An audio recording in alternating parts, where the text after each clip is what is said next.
ग्रंथियों 14 उसकी 15 है।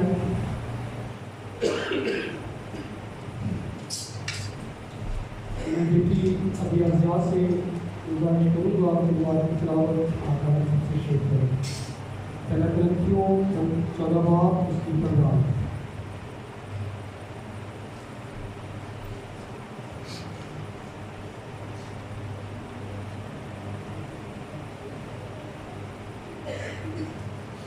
आज की तिलावत पहला ग्रंथियों 14 और उसकी आयत 15।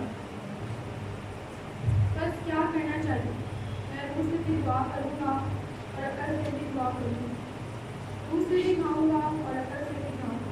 ताकि मैं अपने प्रयोग को प्राप्त करूँ। मैं दावत दूँगा खुदावंद के आदम पास्टर शाम की जानिब से जो खुदावंद ने जो काम किया है वो आज सबसे शेयर करें। पास्टर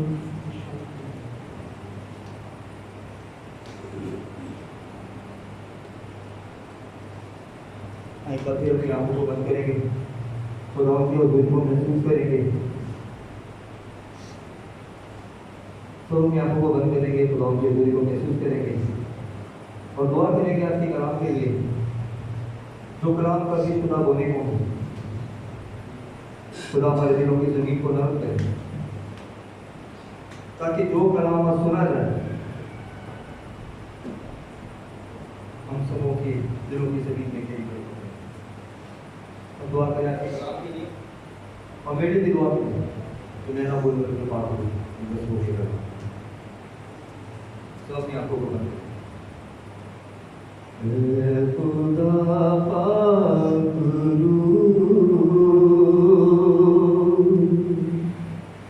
आज जुम्मस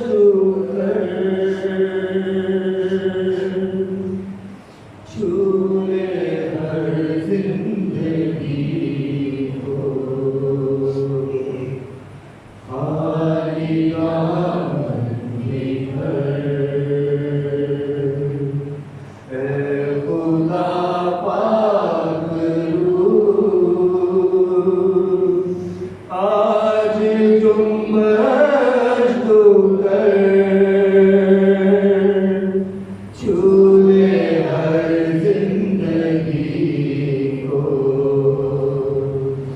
खाली दामन अंधी आंखें खुले मुर्दा दिल भी चला अंधी आंखें खुले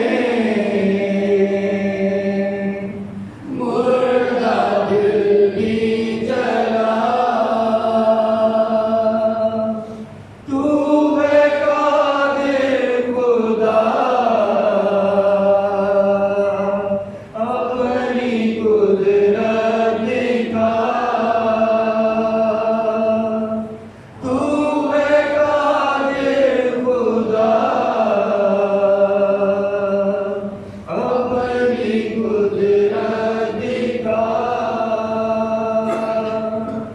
अपनी कुदरत दिखा आज तुझ पर रही हर बशर की नजर छूले हर जिंदगी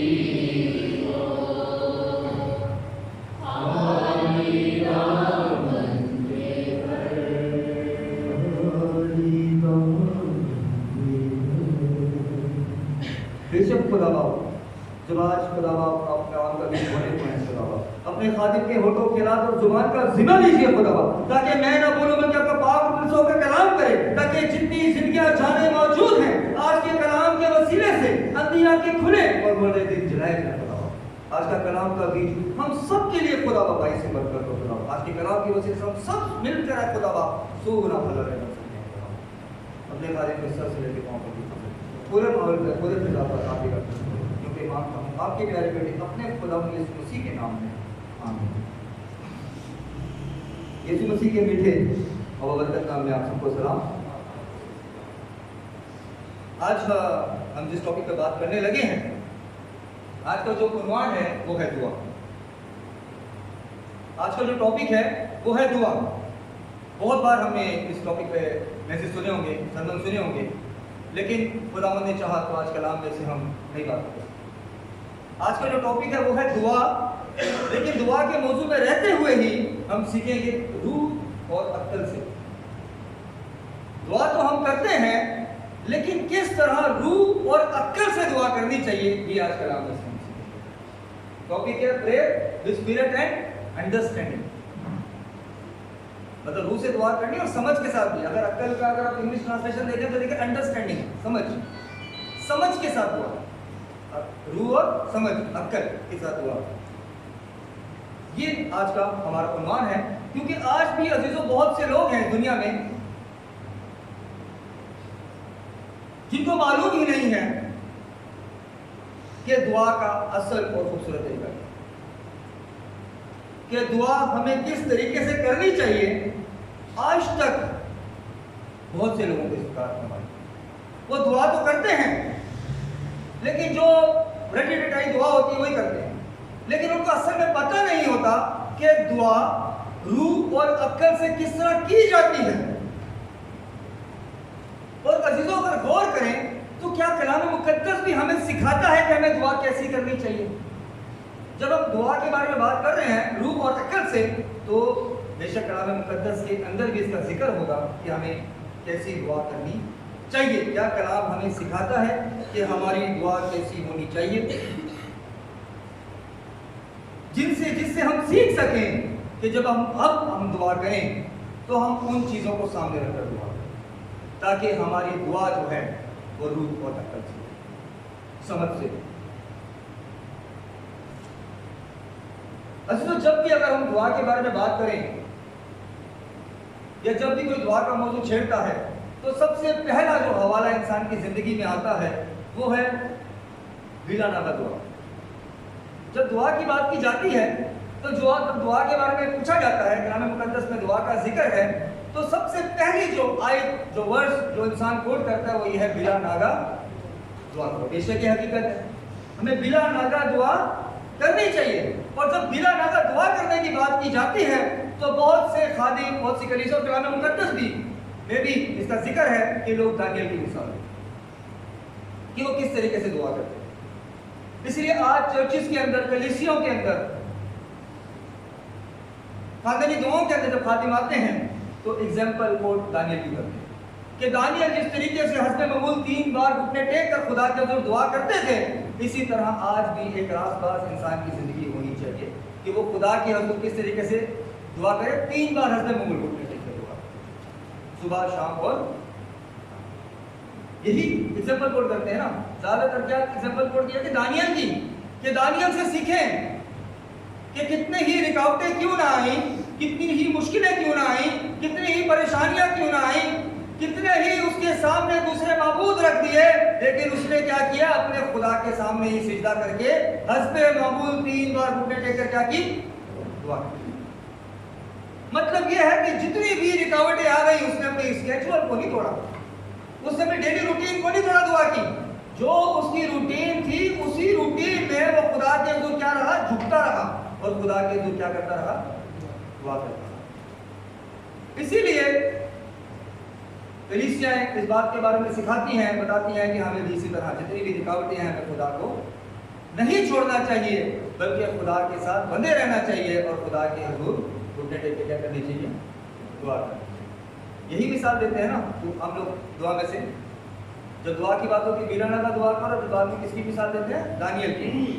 अब जीरो सबसे पहली बात जो गौर करने की है, ये बिला नागा दुआ करने का मतलब क्या है। बेशक बिला नागा दुआ करनी चाहिए 3 बार,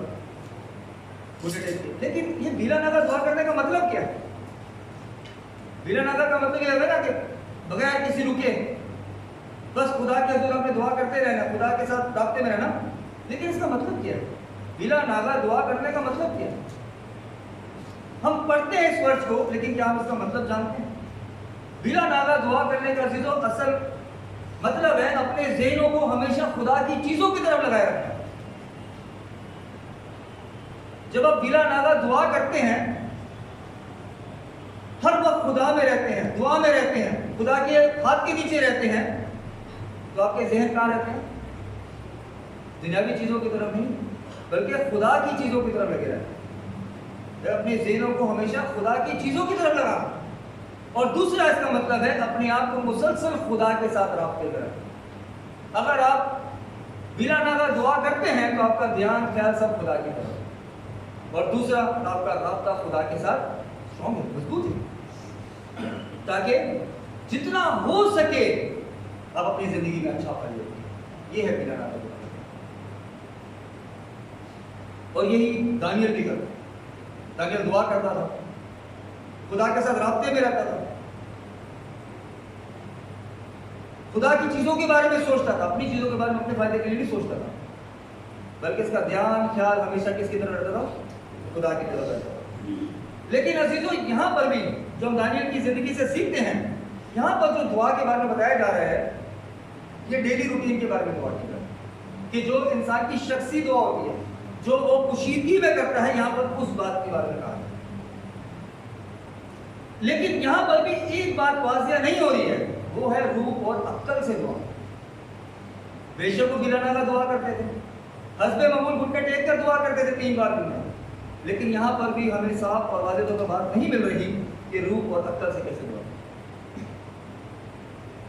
पहला यूहन्ना 5 बाब उसकी 14 अगर हम पढ़ें तो हमें सीखने को मिलेगा कि दानियल की दुआ आखिर कैसी थी जो खुदा उसको पसंद करते थे। कैसी दुआ वो करता था? दुआ और रूह, हमारा टॉपिक है दुआ, रूह और अक्ल से। तो दानियल ऐसी क्या दुआ करता था जो खुदा को पसंद आती थी? क्या हम भी वही दुआ करते हैं? पहला यूहन्ना 5 की 14 है, कोई बुलंद आवाज से पढ़े। और हमें जो उसके सामने दलेरी, देखिए लिखा है, और हमें जो उसके सामने दलेरी है, इसका सबब ये है, उसका सबब ये है कि अगर उसकी देखा क्या लिखा, अगर उसकी मर्जी, आगे उसकी मर्जी के मुताबिक कुछ मांगते हैं तो वो हमारी सुनता देखिए है। कितनी खूबसूरत बात लिखी है कि अगर उसकी मर्जी के मुताबिक कुछ मांगते हैं तो वो क्या करता है? हमारी सुनता है। तो मतलब दुआ जो है रूह अक्ल से की जाए, लेकिन कैसी होनी चाहिए? दुआ खुदा की मर्जी के मुताबिक। अब यहाँ पर भी हमारे पास सवाल निशान है कि दुआ हो रही है रूह और अक्ल से खुदा की मर्जी के मुताबिक, ये दुआ कैसी होनी चाहिए? अभी भी कलाम में हम वहाँ तक नहीं पहुँचे जो हम आगे जाके सीखने लगे हैं कि दुआ रूह और अक्ल से और खुदा की मर्जी के मुताबिक होनी चाहिए, जिस पर खुदा क्या करता है? हमारी सुनता है। अब सोचने की बात यह है कि दानियल कैसी दुआ करता है कि जो उसकी रूह और अक्ल से दुआ होती है और खुदा की मर्जी के मुताबिक होती है और खुदा उसकी सुनते हैं, उसको जवाब देते हैं, उससे बात करते हैं, वो कैसी दुआ है? वो डेली रूटीन में 3 बार हज़रत मकबूल घुटने टेक के क्या दुआ करता होगा? क्योंकि आज का अगर कोई जिंदगी को दुआ करती है खुदा के हजूर में, हो सकता है 5 से 10 मिनट में उसकी दुआ खत्म हो जाए, या 5 मिनट भी नहीं लगेगा उसकी दुआ खत्म हो जाए। ये क्या करता होगा दुआ इतनी देर, 3 टाइम में? और उसकी दुआ छोटी नहीं होती थी।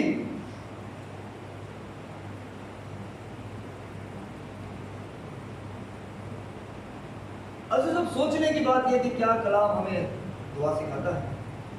तो इसका सवाल है, इसका जवाब है हाँ। खुदा का पाक कलाम हमें सिखाता है कि दुआ रूह और अक्ल से खुदा की मर्जी के मुताबिक कैसे करनी चाहिए। ये बात हमें पुराने एहदनामे में भी सीखने को मिलती है और नए एहदनामे में भी खुदा का पाक कलाम हमें सिखाता है कि हमारी दुआ रूह और अक्ल से खुदा की मर्जी के मुताबिक कैसी होनी चाहिए। हवाला निकाले ज़बूर 107।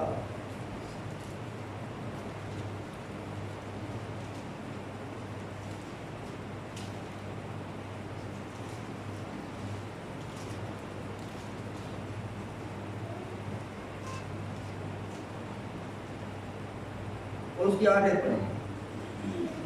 काश के लोग खुदा की शफ़क़त की खातिर, ये खुदा अपनी ख्वाहिश को ज़ाहिर कर रहे हैं बनी इस्राएल कौम पर भी नहीं, ये आज की दुनिया के ऊपर भी, आज के लोगों के ऊपर भी खुदा अपनी ख्वाहिश को जाहिर करके खुदा हमसे कैसी दुआ चाहते हैं, ये हम पुराने नामे में से सीख रहे हैं। पुराने नामे के बाद हम नए नामे में भी गौर करेंगे कि खुदा हमसे कैसी दुआ चाहते हैं। पढ़े, काश के लोग खुदावंद देखिए लिखा, काश के लोग खुदावंद की शफकत की खातिर, आगे, और बनी आदम के लिए, और बनी आदम के लिए, और उसके अजायब की उसके खातिर, अजायब की खातिर उसकी सिताइश करते, उसकी सिताइश करते। ये खुदा हमसे चाहता है ऐसी दुआ। अब सोचने की बात यह है कि क्या हमारी दुआ ऐसी है? क्या हमारी पर्सनली शख्सी दुआ ऐसी है कि जैसी खुदा हमसे चाहते हैं? वजह क्या है? क्यों खुदा ने इस बात को हम पे वाज़िया किया? क्यों ज़बूर 107 हमें बताता है कि खुदा हमसे कैसी दुआ चाहता है? क्यों हमें ये वर्ष पढ़ने को मिलती है? वजह यह है कि इंसान खाली अपनी मुसीबत के वक्त, अपनी परेशानी के वक्त, अपने दुख और तकलीफ के वक्त खुदा की तरफ फिरता है। इसके अलावा वो खुदा को याद ही नहीं करता। और जब उसकी दुआ सुन ली जाती है तो वो दोबारा अपनी पुरानी जिंदगी में मुंतकिल हो जाता है। और जब दोबारा इंसान को मुसीबत परेशानी आती है तो उसे दोबारा खुदा की याद आती है और वो फिर दुआ करता है। ये आज की भी कलीसियाओं का हाल है, ये आज के घरानों का भी हाल है, जो बनी इस्राएल कौम का हाल था। कलाम मुकद्दस में 4 बार इस हवालों को रिपीट किया जाता है। इसी हवाले को ज़बूर 107 और उसकी 8 आयत में, काश के लोग खुदावंद की शफकत की खातिर और बनी आदम के लिए उसके अजायब की खातिर उसकी सिताइश करते हैं। और उसके बाद अगर देखा जाए तो ज़बूर 107 और उसकी 15 आयत में भी दोबारा इसी वर्ष को रिपीट किया जाता है, काश के लोग खुदावंद की शफकत की खातिर और बनी आदम के लिए उसके अजायब की खातिर उसकी सिताइश करते हैं। और इसी हवाले को ज़बूर 107 की 21 आयत में भी दोबारा रिपीट किया जाता है, काश के लोग खुदावंद की शफकत की खातिर और बनी आदम के लिए उसके अजायब की खातिर उसकी सिताइश करते हैं। और इसी हवाले को दोबारा आप नोट करें तो ज़बूर 107 की 31 आयत के अंदर भी दोबारा रिपीट किया जाता है, काश के लोग खुदावंद की शफकत की खातिर और बनी आदम के लिए उसके अजायब की खातिर उसकी क्या करते? सिताइश करते, उसका शुक्र करते, उसकी हमदो सना करते, से दुआ करते। वजह क्या थी? अगर आप इसको शुरू से पढ़ें तो ज़बूर 107 को तो आपको सीखने को मिलेगा कि बनी इस्राएल कौम क्या गलती कर रही है। और आज हम लोग भी उसी गलती में ही हैं। अगर ज़बूर 107 को हम शुरू से पढ़ें तो खुदावंद का शुक्र करो क्योंकि वो भला है, उसकी शफकत अबदी है, खुदावंद के छुड़ाए हुए यही कहें जिनको उसने फिदिया देकर मुखालिफ के हाथ से छुड़ाया और उनको मुल्क से जमा किया, पूरब और पश्चिम से, उत्तर से और दक्कन से। वो बियाबान में सहरा के रास्ता पर भटकते थे, उनके बसने के लिए कोई शहर ना मिला। वो भूखे और प्यासे थे और उनका दिल बैठा जाता था। आगे क्या लिखा है? आगे की जो वर्स है ना, ये बहुत सीखने वाली है। लिखा है, तब अपनी मुसीबत में उन्होंने खुदावंद से, आज हम भी ऐसे ही, हम भी ऐसे ही हैं। हम दुआ तब करते हैं जब वो मुसीबत में आते हैं, इसके अलावा खुदा को याद नहीं करते।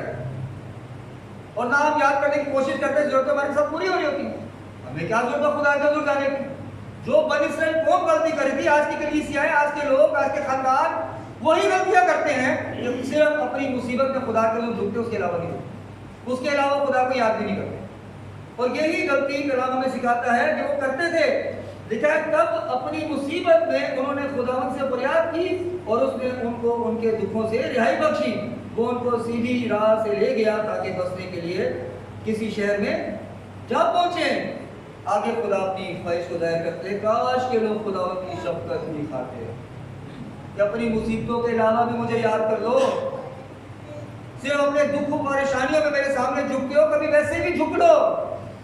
और भी बहुत सी चीजें दुनिया में शुक्र करने के लिए, सिर्फ यही नहीं है जो तुम अपनी जाती ज़रूरत के लिए शुक्र करते रहते हो। जब तुम्हारे को पैसे मिल जाए शुक्र, गाड़ी मिल जाए शुक्र, मोबाइल मिल जाए शुक्र, औलाद मिल जाए, रिश्ते मिल जाए शुक्र, कोई बड़ी पोस्ट मिल जाए शुक्र, सैलरी इंक्रीमेंट हो जाए शुक्र। बाकी और भी चीजें हैं खुदा, उनके लिए भी खुदा चाहता है कि हम क्या करें, उसका शुक्र करें। आज बहुत से लोग हैं आज भी जो अपने मुफाद के लिए खुदा के लिए, और जब उनकी जरूरत पूरी हो जाती है तो खुदा को भूल जाते, और जब भूल जाते हैं तो तो खुदा उनसे क्या होता है, दूर हो जाता है। और फिर वो दोबारा भटक जाते हैं, दुखों में चले जाते हैं, तकलीफों में चले जाते हैं, परेशानियों में चले जाते हैं। वजह क्या है? वजह ये है खाली अपनी जरूरियात के लिए खुदा के सामने झुकना। दानियल खुदा के सामने हर दिन झुकता जरूर था, लेकिन अपनी जरूरियात के लिए नहीं झुकता था। और बातें थी जो खुदा के साथ वो करता था। वो ऐसी दुआ करता था कि जो खुदा को पसंद आए, खुदा की मर्जी के मुआफिक हो, रूह और अक्ल से दुआ करता था। ये रूह और अक्ल की बात करते थे, बहुत गहराई है।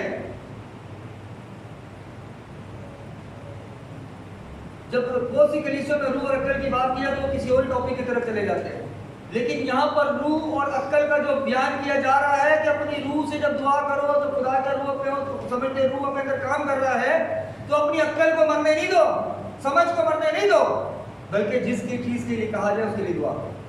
आज कलीसिया में अगर किसी को दुआ के लिए कहा जाए दुआ करें,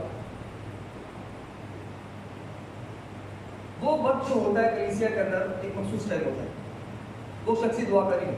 वो क्या होता है, उस पॉइंट की दुआ करनी होती है जिसके लिए कलीसिया में कहा जाए।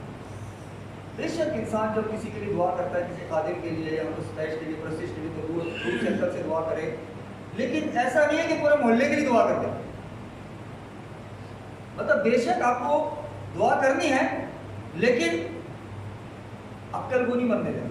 जैसे ना बहुत जोश में लोग आ जाते हैं, कुछ लोग तो दुआ में खुदा की कलाम सुनाने लग जाते हैं, खुदा को सिखा ले, खुदा तेरे कलाम में लिखा है, खुदा तू जानता है। ऐसा कभी नहीं करना।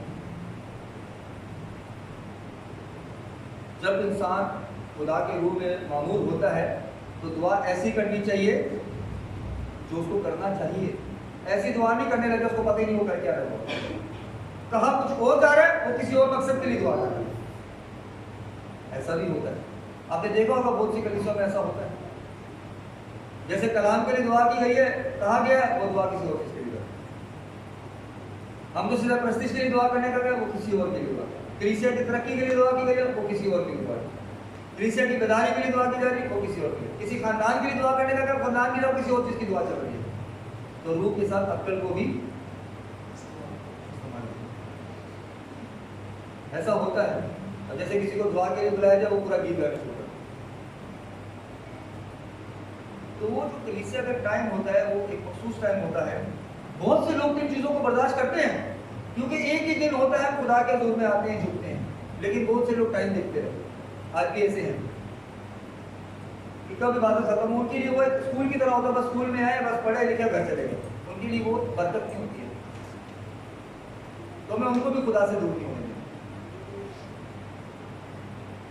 वक्त आएगा वो भी खुदा का लिए वक्त ज्यादा से ज्यादा निकालेंगे, वक्त को नहीं देखेंगे बल्कि खुदा को तरफ देखेंगे, तो वो भी खुदा के कलाम से बहुत कुछ सीख सकेंगे। तो दुआ कैसी होनी चाहिए, रूह और अक्ल से खुदा की मर्जी के मुताबिक।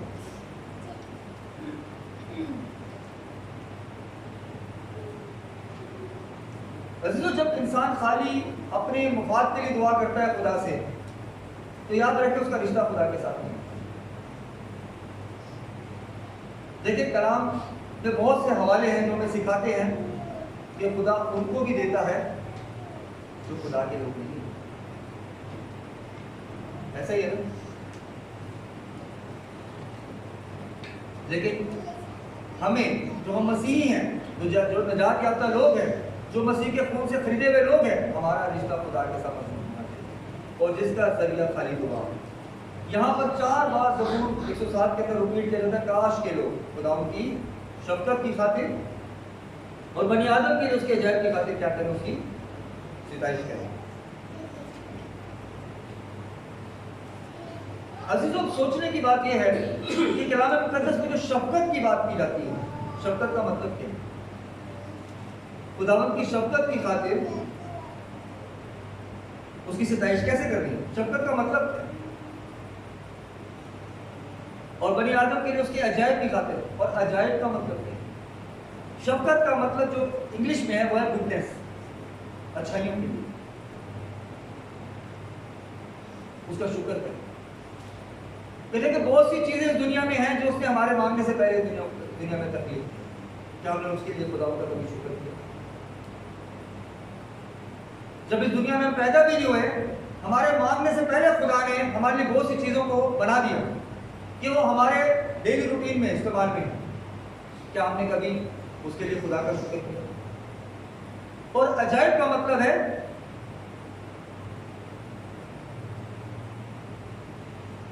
वंडरफुल वर्क्स, खूबसूरत काम। इंग्लिश के अंदर लिखा जाता है praise the Lord for his goodness, मतलब उसकी शफकत की खातिर, मतलब प्रेज द लॉर्ड।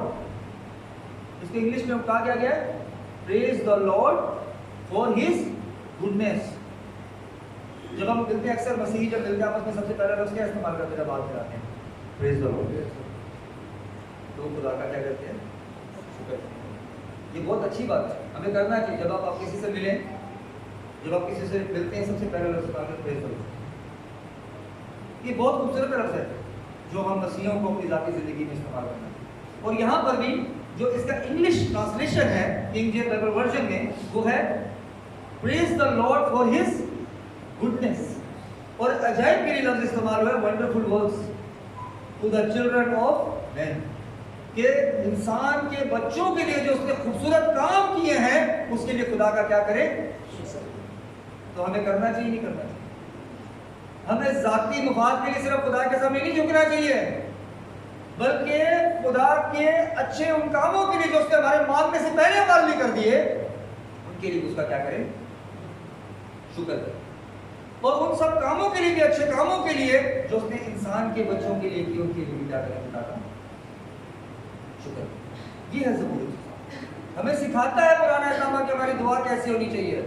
ये कह सकते हैं कि खुदा के अल्फाज है कि काश के लोग, आज हमें सोचना चाहिए हम किस दुआ के किस लेवल में। जब हम खुदा के हजूर झुकते हैं, चाहे हम दानियल की तरह हस्ते मकबूल 3 बार घुटने टेक के खुदा के हजूर दुआ करते हैं, तो क्या हमारी दुआ ऐसी होती है जो खुदा की मर्जी के मुताबिक हो? देखिए, खुदा अपनी ख्वाहिश जाहिर कर रहे हैं कि मैं ऐसी दुआ तुमसे चाहता हूं, मैं ऐसी तवक्को तुमसे चाहता हूं, क्योंकि मैंने तुमको प्यार और मोहब्बत में बनाया है। कभी वैसे भी मेरे हजूर आ जाओ, सिर्फ अपनी ज़रूरियात के वक्त मेरे हजूर आते हो, जब मुश्किल आती तब मेरे हजूर आते हो, जब परेशानी आती मेरे हजूर आते हो, लेकिन उसके अलावा मुझे याद भी नहीं करता।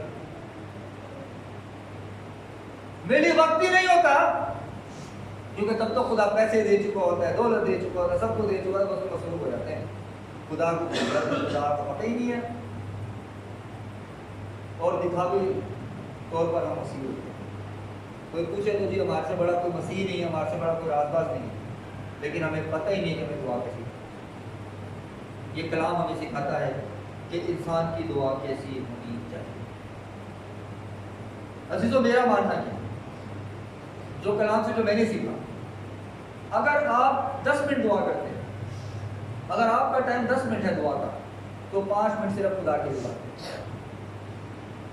शुरू के जो 5 मिनट है वो खुदा को इज्जत और जलाल दें, पहला दर्जा खुदा को दें। उसके बाद जो आपके 5 मिनट बाकाया रह जाए उसमें अपनी ज़रूरत है, लेकिन पहला दर्जा किसका होना चाहिए? तभी इंसान की दुआ कबूल, क्योंकि वो पहली इज्जत और जलाल किसको देता है जिंदगी में? खुदा। तब उसकी जिंदगी क्या रहती है? खुदा की चीज़ों की तरफ, क्योंकि उसकी दुआ के अंदर पहली शुरुआत ही क्या है? खुदा की इज्जत और जलाल। जब आपका जिंदगी में खुदा को इज्जत और जलाल देने का काम है ना, तो समझ लें आपको दुनिया की चीज़ें तक नहीं कर सकती। अब पहला काम ये करें दुआ में, इज्जत और जलाल किसको दें? खुदा। उसके बाद अपनी ज़रूरत के लिए दुआ करें, जितनी देर दुआ करें। अगर आप 30 मिनट दुआ करते हैं तो आधा टाइम खुदा के लिए रखें, आधा टाइम अपने 15 मिनट खाली खुदा की दुआ बात करें, खुदा को इज्जत और जलाल दें, खुदा का शुक्र करें उसके बड़े बड़े कामों के लिए। बहुत चीज़ें हैं दुनिया में शुक्र करने के लिए, मेरे ख्याल से 15 मिनट भी थोड़े अगर शुक्र करने लग गया आपको, बहुत वक्त लग जाएगा आपको। और मेरा माना दानियल भी यही दुआ करता हूँ। दानियल अपनी जिंदगी में पहला दर्जा खुदा को देता हुआ दुआ, और उसके बाद वो दुआ करता होगा खुदा मुझे मुसीबत से बचा, मेरे को फंदों से बचा, मुखालफों से बचा, लेकिन पहला दर्जा उसकी ज़िंदगी में क्या होगा? खुदा को देना। हमें भी कलाम हमें सिखाता है पहला दर्जा में किसको देना चाहिए? खुदा को देना चाहिए। अगर हम आगे और सीखेंगे, नए एहतनामे में और भी वाज़ेह तौर पर इसको समझाया जा रहा है कि पहला दर्जा खुदा का है। ये तो पुराने एहतनामे में हमने सीखा कि खुदा हमसे कैसी दुआ चाहता है। आगे जाके हमारे निजात दहिंदा खुदा यीशु मसीह हमें दुआ सिखाए। हमने बहुत बार उस दुआ को पढ़ा है, ऐसे जैसे वो रटा लगाया होता है। जैसे स्कूल में होता है ना, हम नेशनल एंथम पढ़ते हैं, स्कूल का आगाज करते थे, ऐसी दुआ की किताब में उसको पढ़ते निकल जाते हैं। बस हमारे लिए रटी रटाई दुआ कुछ नहीं, बस ये पढ़नी है, ये हमारे को रस्सा में इसको पढ़े वगैरह वाली बात होती है। लेकिन हमने कभी उस दुआ को कभी फोकस ही नहीं किया कि वो दुआ में खुदा यीशु मसीह हमें सिखा क्या रहे हैं, और ना हमने कभी सीखने की कोशिश की। आए नए एहतनामे में से सीखें कि हमारी दुआ कैसी होनी चाहिए। पुराने एहतनामे में हमने सीखा कि खुदा हमसे कैसी दुआ चाहते हैं। अब नए एहतनामे में देखते हैं कि खुदा यीशु मसीह उस बात को कैसे हमारे दरमियान पेश करते हैं।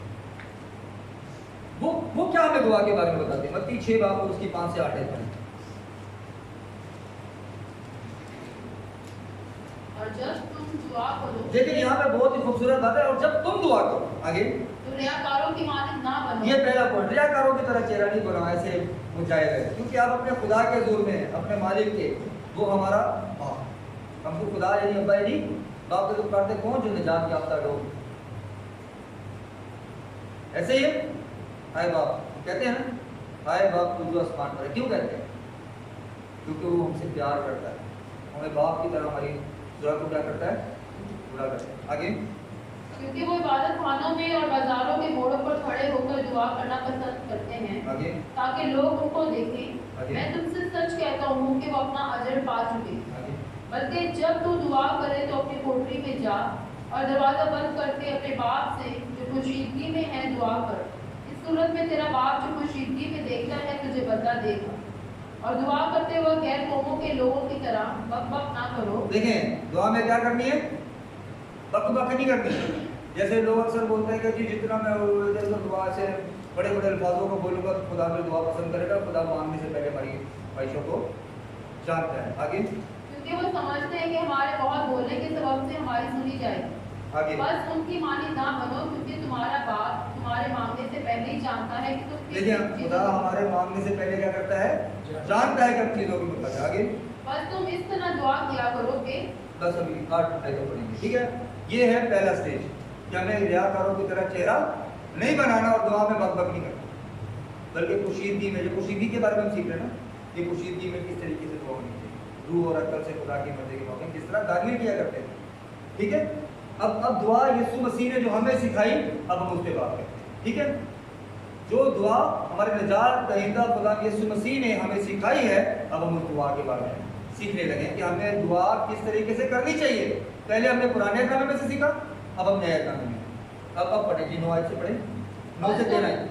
बस तुम इस तरह दुआ किया करो, ऐ हमारे बाप, लेकिन आए हमारे बाप, तू जो आसमान पर है, तू जो आसमान पर है, तेरा नाम पाक माना जाए, तेरा नाम पाक माना जाए। आगे तेरी बादशाही आए, आगे तेरी मर्जी जैसे आसमान पर पूरी होती है जमीन पर भी हो। बस यही करके 13 है। ये है पहला हिस्सा। गौर करना, इस दुआ रुबानी पे अपने गौर करना है। ये है दुआ का पहला हिस्सा। इसमें खुदा यीशु मसीह ने हमें कुछ सिखाया है कि दुआ कैसी है, और उन्होंने भी ऐसी ही दुआ में सिखाई है। पहला दर्जा किसको दिया? अब उसके बाद दूसरा हिस्सा, चलें। हमारी रोज की अब आगे जाके हमारी जरूरत कर रही है। पहला हिस्सा तो जनाब किसका दिया गया? खुदा बाप को दिया गया। आए हमारे बाप, तू जो आसमान पर है, तेरा नाम।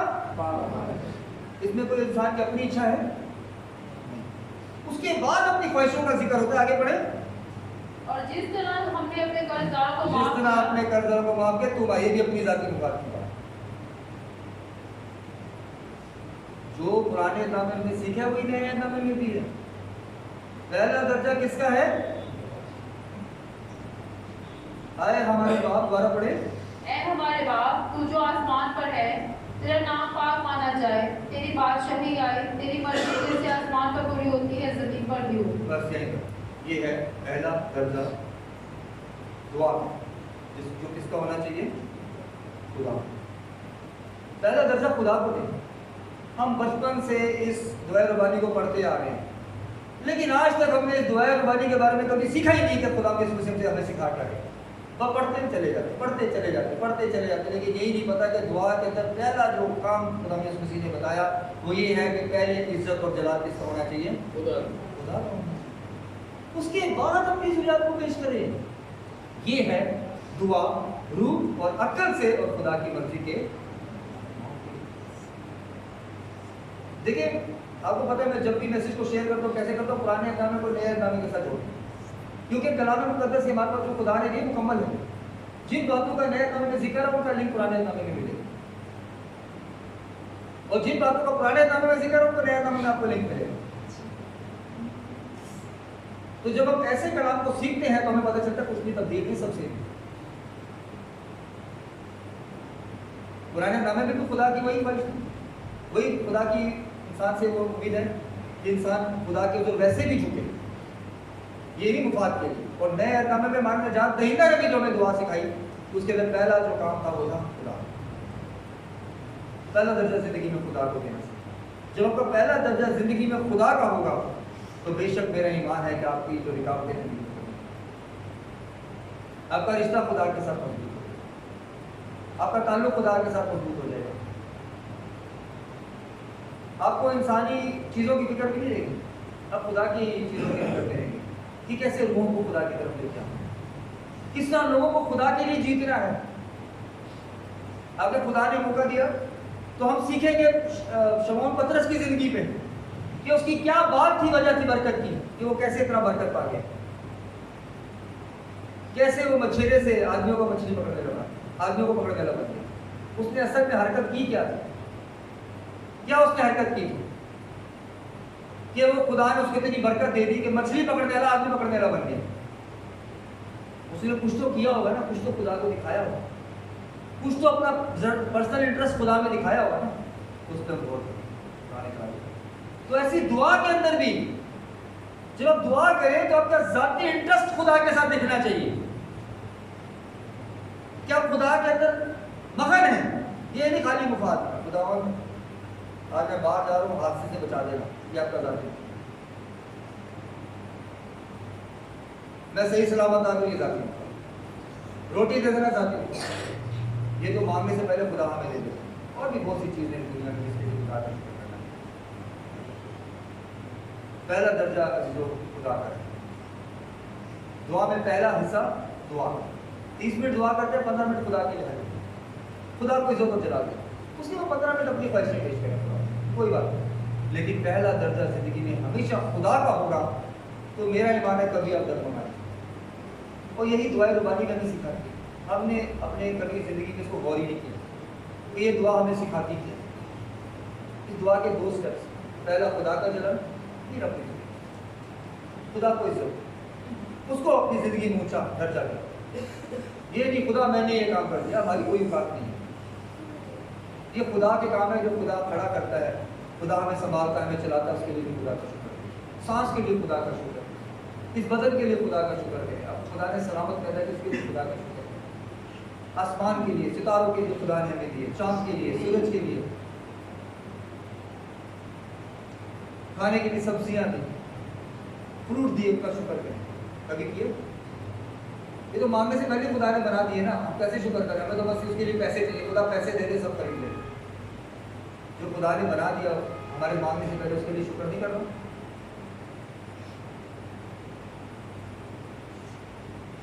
पहला दर्जा किसका होना चाहिए? खुदा का। अजीजों, दुआ ही एक ऐसा जरिया है जो हमें खुदा के करीब लेके जाता है। दुआ ही वही एक खास ऐसा पोर्टल है, एक रास्ता है कि जो हमें खुदा के करीब लेके चला जाता है। और फिर खुदा हमारी दुआओं को क्या करता है? सुनता है, जवाब देता है खुदा।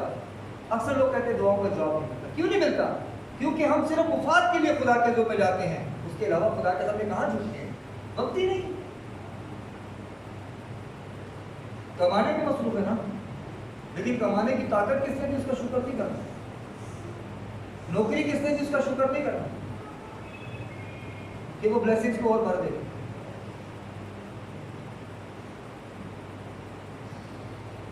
मैं एक बात शेयर करता हूँ, मैंने पहले आप लोगों के दरमियान शेयर किया कि खादिम चर्च जा रहे थे दुआ के लिए,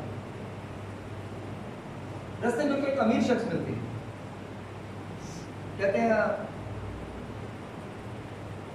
पास्टर साहब आपने मेरे लिए दुआ करनी है।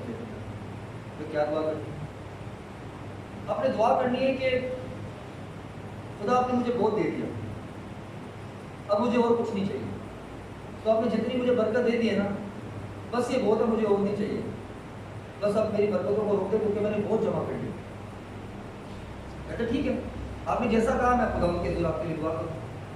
थोड़ा सा और आगे जाते हैं तो एक वकील बैठा होता रोड पे, कहता पास साहब कैसे? ठीक है, आपने मेरे लिए दुआ करी, क्या कि खुदा मेरी तरफ नजर करे और मुझे कुछ दे। ठीक है, आपके लिए दुआ करें। वो जो खादिम है वो खुदा के घर में जाकर दुआ करता है, उसके बाद जब वापिस आता है तो जो गरीब आदमी था उससे पहले मुलाकात, तो कहता पास साहब कादी साहब अब दुआ करके आए हैं, तो खुदा ने क्या मैसेज दिया मेरे लिए? तो बोला खुदा ने आपके लिए एक मैसेज दिया है कि आप खुदा का शुक्र करना शुरू करो, तब आपको मिलना शुरू हो जाए।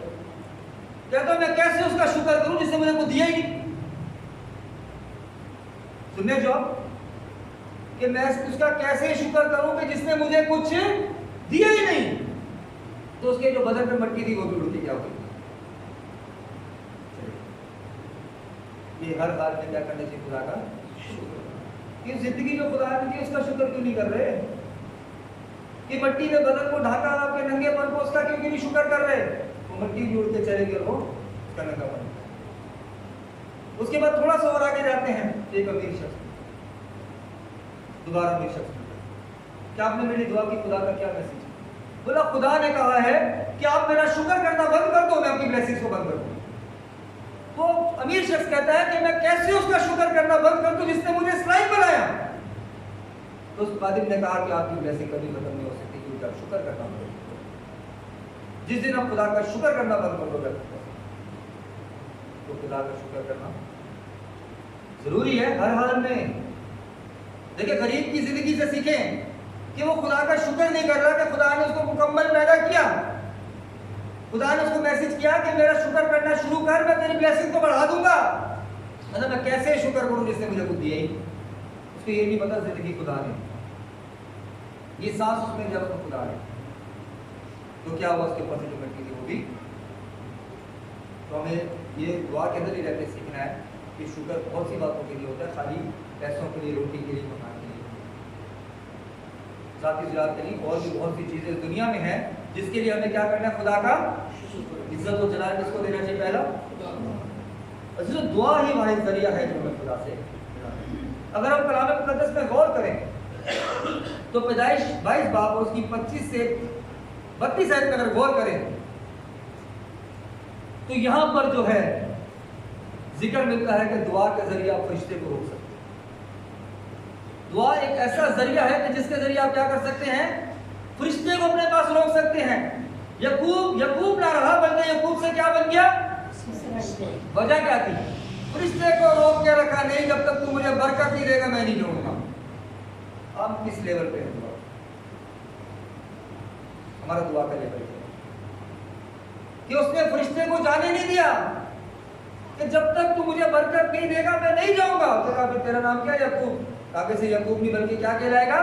इस्राएल। देखिए खुदा ने कैसी बरकत, क्या वजह हुआ?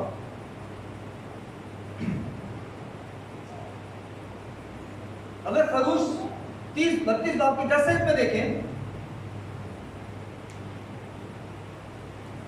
दुआ के जरिए खुदा रुक गए। खरूश 32 की 10 में अगर गौर करें तो दुआ के जरिए क्या हुआ? खुदा रुक गए। मूसा से कहा कि मुझे छोड़ दे, जाने दे। वो दुआ करता है। खरूश 32 की अगर आप 11 में गौर करें तो फिर भी खुदावंद के हुजूर लगातार क्या करता रहा? मेहनत जा करता। किसके लिए? अपने लिए। बनी इसराइल कौन? दूसरों के लिए भी दुआ करना सीखे, अपने लिए नहीं खाली दुआ करें।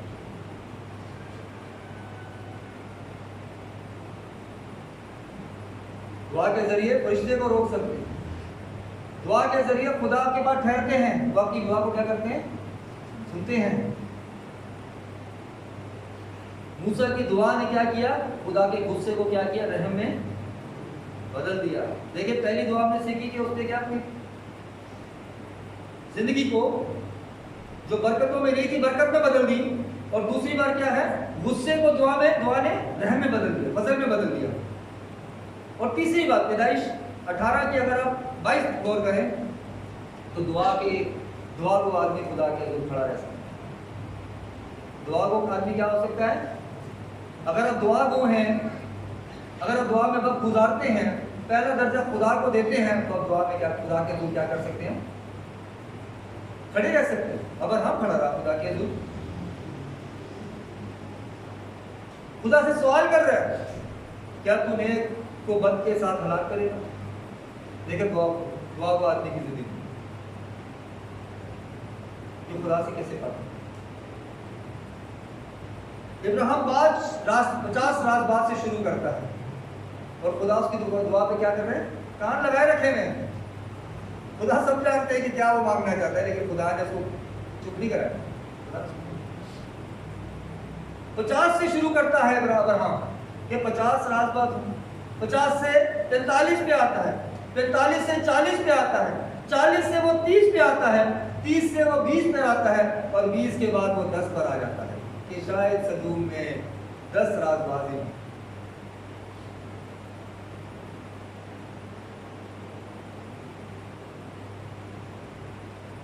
और उसकी सबसे बड़ी मजे की बात ये थी, जब भी वो खुदा से बात करता है ये कहते खुदावंद नाराज ना,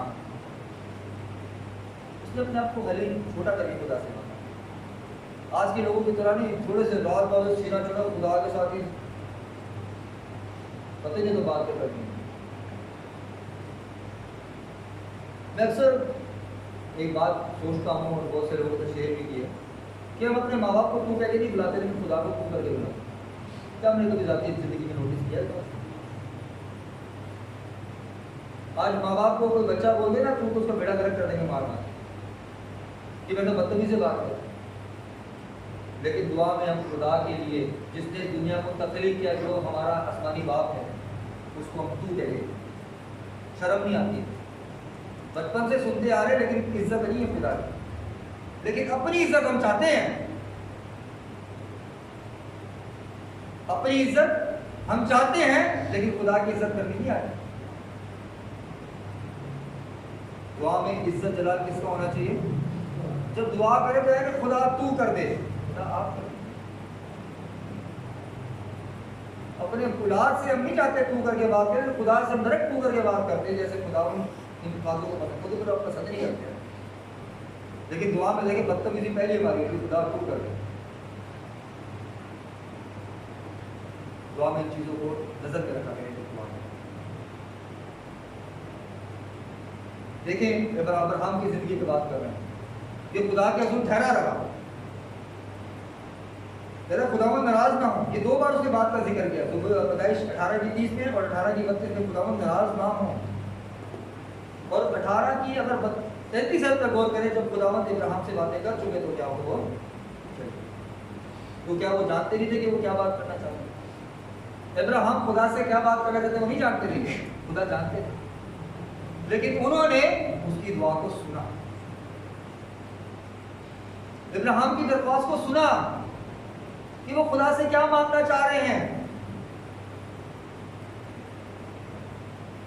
और इब्राहिम को कलाम मुकद्दस में देखें तो खुदा ने अपना क्या कहा? क्या कहा? दोस्त कहा है अब्राहम को। दुआ को आदमी खुदा का दोस्त बन जाता है। अगर आप दानियल की जिंदगी पर गौर करें तो ऐसी दुआ करता था कि खुदा उसके ऊपर पोशीदा बातों को खोलते थे। जो दानियल दुआ करते थे तो उनके तो खुदा क्या करते थे? उनके गहरी और पोशीदा बातों को क्या करते थे? बोलते थे। आज हमारा क्या लेवल ऐसा ही है कि जब हमें कोई नई बात समझ में आए और खुदा के से झुके और खुदावंद हमको उस बात के बारे में समझाएं, हमारा उस लेवल है, हमारा उस कैटेगरी की तरफ आके कि हमारी दुआ उस लेवल की हो, रूह और अक्ल से खुदा की मर्जी के मुताबिक, कि जब हम खुदा से दुआ करें तो खुदा पोशीदा और गहरी बातों को हमारे पास क्या करे। क्या हमारा वो लेवल है दुआ? देखिए, दुआ के जरिए हम फरिश्ते को रोक सकते हैं, दुआ के जरिए हम अपनी बुरी हालत को बरकत में बदल सकते हैं, ब्लेसिंग में बदल सकते हैं। दुआ के जरिए हम खुदा को रोक सकते हैं कि खुदा हमारी दुआ पे ध्यान लगाए। दुआ के जरिए हम खुदा के हुजूर ठहर सकते हैं। इब्राहिम खुदा के हुजूर ठहरा और फिर लूत के खानदान को बचाया। इसके लिए अपनी दुआ नहीं कर रहा, अपने रिश्तेदारों के लिए दुआ, दूसरों के लिए, कलीसिया के लोगों के लिए दुआ करें, साथ की फैमिलीज के लिए दुआ करें, उनकी तरक्की के लिए, उनकी भाली के लिए दुआ करें। अपने मुफाद में नहीं, सिर्फ खुदा की गाय ब्लेसिंग नहीं चलेगी, नहीं, ब्लेसिंग्स को बांटे, शेयर करें। जितना शेयर करेंगे उतनी ज्यादा आपके लिए बढ़ेगी। वक्त है खुदा के हुजूर में ठहरे, दुआ करें, सबके लिए दुआ करें, बारी बारी सब खानदानों के लिए आपस में दुआ किया करें। खुदा दुआ को सुनते हैं, दुआ गो लोगों की, जो दुआ गो लोग हैं उनसे रिक्वेस्ट है कि सबके लिए दुआ किया करें। खुदा सुनते हैं आपकी दुआओं को। जब हम दुआ नहीं करेंगे तो हम गलत, हम खुदा की मर्जी के मुताबिक काम नहीं करेंगे। क्यों? हम गुनों को नहीं जीते, खुदा के जो लोगों को नहीं लेके आ रहे, तो हम कभी भी ब्लेसिंग नहीं पा सकते। तो चीज़ों दुआ जो है बहुत जरूरी है इंसान की जिंदगी में। जब आप दुआ करते हैं तो ये नहीं सिर्फ दुआ की, दुआ वो लोगों के साथ भी आप अपनी रखें, बंदगी रखें, दुआ वो लोगों के साथ रहें, ज्यादा वक्त दुआ वाले लोगों के साथ गुजारें। ये नहीं है कि आपने पर्सनली दुआ की उसके बाद आपकी गैदरिंग ही कोई हुआ है। आपकी गैदरिंग भी दुआ वो लोगों के बीच में होनी चाहिए जिस तरह अलीशा की थी। मूसा के बाद किसने संभाला? अलीशा ने। उसकी वजह क्या? वो मूसा के साथ साथ रहा। ये होता है एक अच्छी सोबत का नतीजा। वो दुआ वो लोगों में रहा, उसके बाद उसने भी बड़े बड़े काम। गैदरिंग को भी अपनी दुआ को लोगों में कि उससे आपकी जिंदगी में क्या है, बरकत है, निजात है, लोगों को जीते, रूहों को जीते, ताकि खुदा को बरकत दे। दोस्तों, आज हमने जो कलाम में से सीखा है वो दुआ करने वाले, दुआ में रूह और अक्ल से दुआ करने की बात की है। रूह और अक्ल को अगर ज्यादातर कलीसियों में बात किया, रूह को वो किसी और कैटेगरी पे ले जाती है, लेकिन कलाम मुकद्दस में यहाँ पर जो रूह की बात की जा रही है, रूह की बात ये की जा रही है रूह के साथ समझ, कि आप जो दुआ करते हैं आपको समझ होनी चाहिए कि आप दुआ करते हैं। ऐसी दुआ नहीं जिसके बारे में आपको पता है। और दुआ क्या होती है? खुदा की मर्जी के मुआफिक। पहला दर्जा किसको देना है और उसके बाद क्या करना है? अपनी ज़ुबान पे।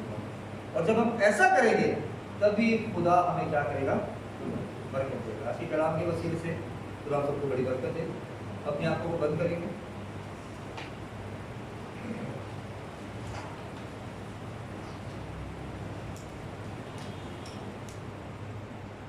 खुदा उनकी जिंदगी को महसूस करेंगे,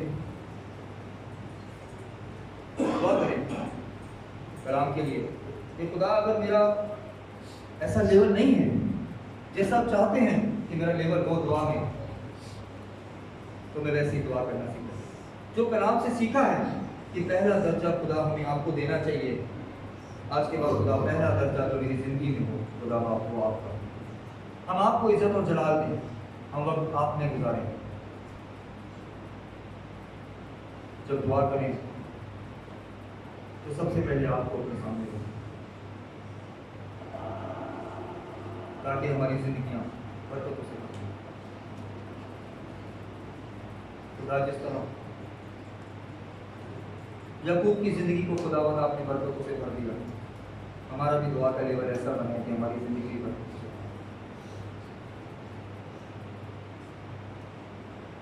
दुआ करें खुदा से कि खुदा मुझे दुआ करना सिखाए, जो गलती खता करता है उसको माफ कीजिए। दो शुक्रगुजारी करेंगे, वक्त है अच्छा, दो शुक्रगुजारी करेंगे, एक औरतों में से, एक खवातीन में से, भाइयों में से, नए के लफ्ज़ के साथ। है खुदावन, हम भी तेरा शुक्र अदा करके अपने विचार चढ़ा जाने के लिए खुदावन तेरे शुक्र करती हूँ।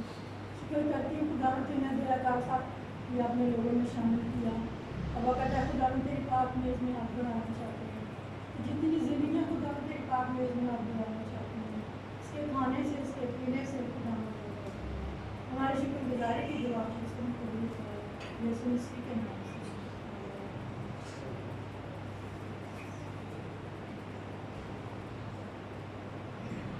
भाइयों में से भी शुक्रगुजारी करेंगे उसके साथ।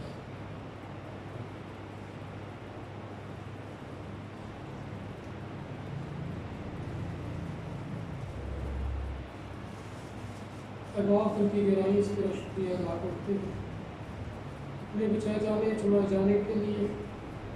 खुदावन जब हम गुनाह में थे आपने आसमान पर से निगाह करके हमारी पस्थानी को देखा और खुदावन आपको हम पर तरस आया, आपने रहम किया खुदा और हमारी हमेशा की जिंदगी के लिए खुदावन अपने बेटे को इस दुनिया में भेजा जो गुनाह से भरी थी, लेकिन खुदावन आपके बेटे ने खुदावंद हमारा फिदिया लेकर हमारी कीमत चुकाकर खुदावंद हमें फिर से अपा और बात कहने का हक बख्शा।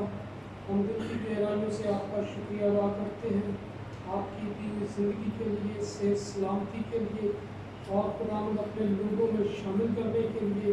और आज जब आपकी मेज़ सजी है तो खुदावंद हम आपका शुक्रिया अदा करते हैं, और जब हम सब हाथ बढ़ाते हैं खुदा आपकी मेज़ में तो हमारा हाथ बढ़ाना हमारी तरक्की का सबब हो, रूहानी तरक्की करें, कुछ में बढ़ें और कुछ में तरक्की करते जाएं और तेरे नाम को इज्जत व जलाल दें। तुम्हारी शुक्रगुजारी की दुआ को सुन कबूल कर मांगते हैं यीशु के जलाली कुदूस व बरकत नाम में।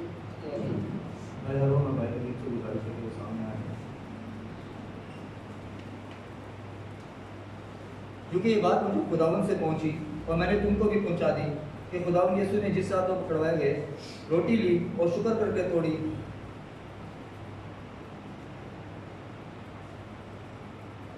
ये मेरा बदन है, मेरी यादगारी के वास्ते यही किया करो।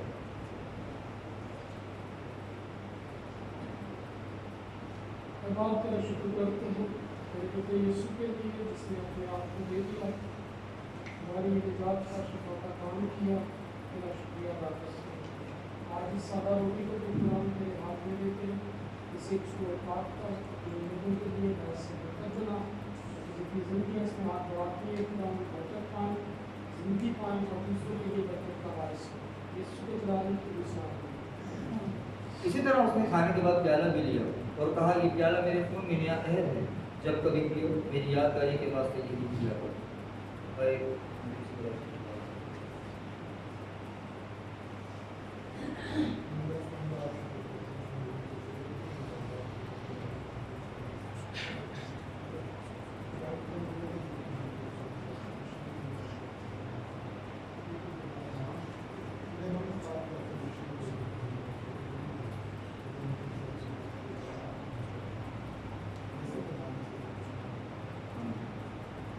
जो उसमें शरीक होना चाहते हैं उन्हें सीधा हाथ उठाएं ताकि आसानी से आपके दरमियान हाथ तकसीम किया जा सके। क्योंकि जब कभी तुम ये रोटी खाते हो इस प्याले में से पीते हो तो खुदावन की मौत का इजहार करते हो जब तक वो ना आए। इस वास्ते जो कोई नामुनासिब तौर पर खुदावन की रोटी खाए या उसके प्याले में से पिए वो खुदावन के बदन और खून के बारे में कसूरवार होगा। बस आदमी अपने आप को आजमा ले और इसी तरह उस रोटी में से खाए और उस प्याले में से पिए, क्योंकि जो खाते पीते वक्त खुदावन के बदन को ना पहचाने बस खाने पीने से सजा पाए। इसी सबब से तुम्हें बथेरे कमजोर और बीमार हैं और बहुत से सो भी गए। अगर हम अपने आप को जानते हो सुधारना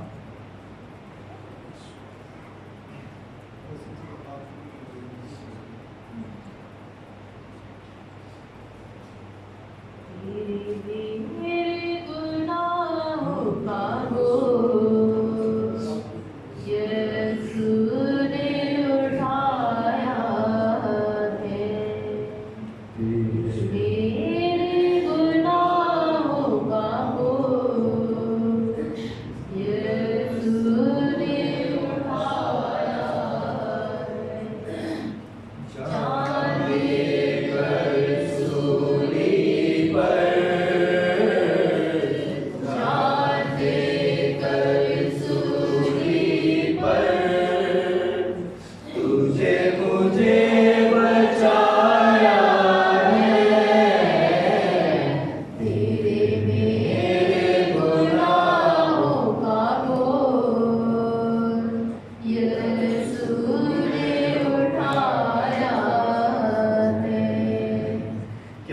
कोई ऐसे तो प्यार करता है, प्यार में जाने सार करता है।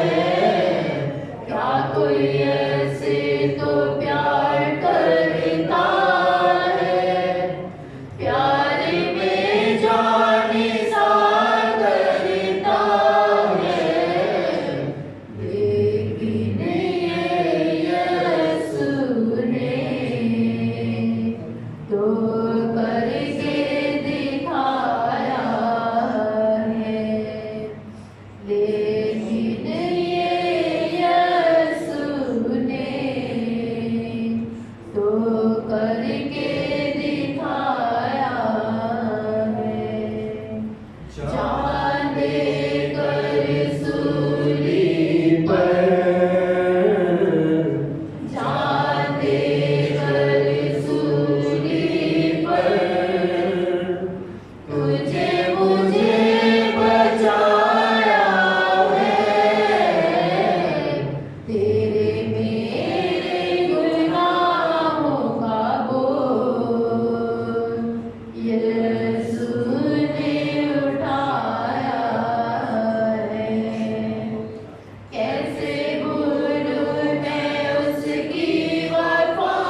खुदावा की बचा हुआ रोटी और तेरे बात का गवाह है कि बथेरे खुदावा अपनी कमजोरी लाचारी कि हमारी सुस्ती के बाद खुदावा आज पाकिस्तान से तो फिर दीजिए खुदावा अपने बात में दोबारा खुदावा अपने लोगों के दरमियान सीख कीजिए तो खुदावा वो भी अपने बढ़ चढ़ के खुदावा आपके पास में इसमें हिस्सा लेता ताकि वो भी खुदावा आपकी मर्जी के मुताबिक आपके हुक्मों के मुताबिक आपके कलाम के मुताबिक अपनी जिंदगी को बसर कर सके खुदावा और जो खुदावा आपका बेटा को तो हमें लेने के लिए आए तो खुदावा हम सब बातों में उठा क्योंकि माँ के प्यारे बेटे ने खुदा में सुनसी है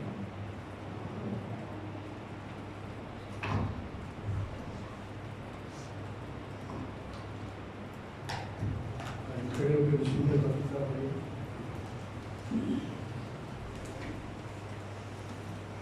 मैं मान रखता हूँ खुदाए कादिर मुतलक बाप पर मैं ईमान रखता हूँ खुदाए कादिर मुतलक बाप पर जिसने आसमान और ज़मीन को पैदा किया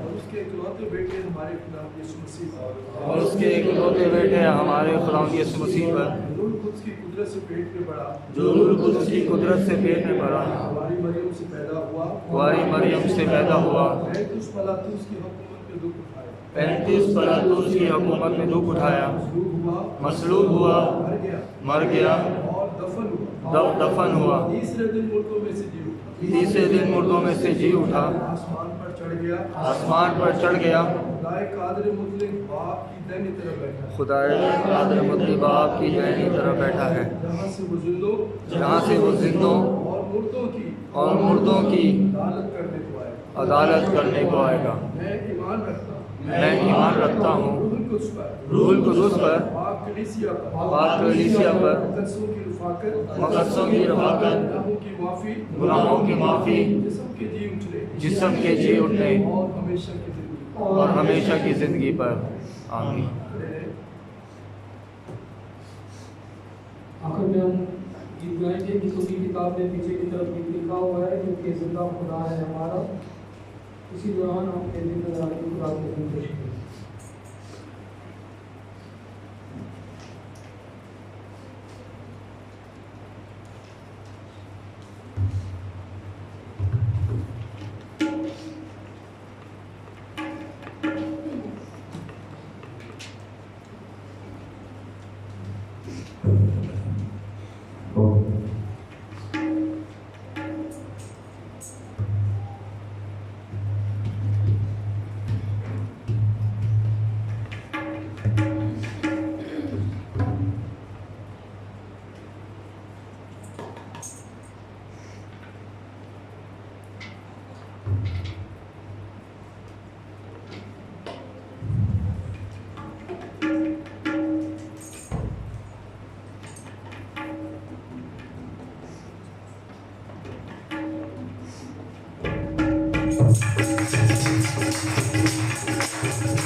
खुदा है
सुनाया गया, पढ़ा गया, मैं सुनने वाले न बल्कि अमल करें ताकि हमारी जिंदगियों से आपके बेटे को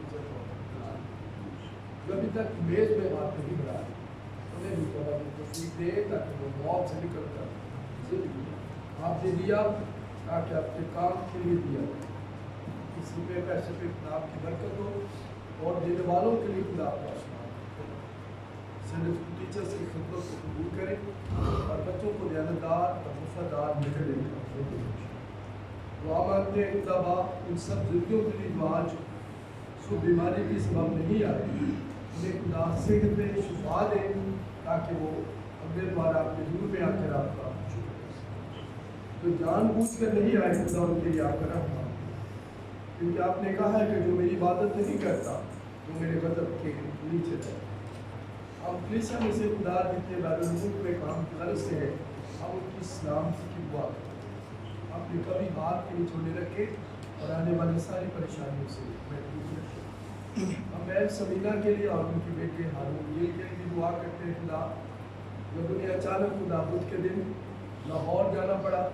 अब कल जब वो अपने सफ़र का आगाज़ करते हैं हम दुआ करते हैं खुदा हम दोनों को सलामती से लाए ताकि मिलकर हम आपका शुक्र कर सकें।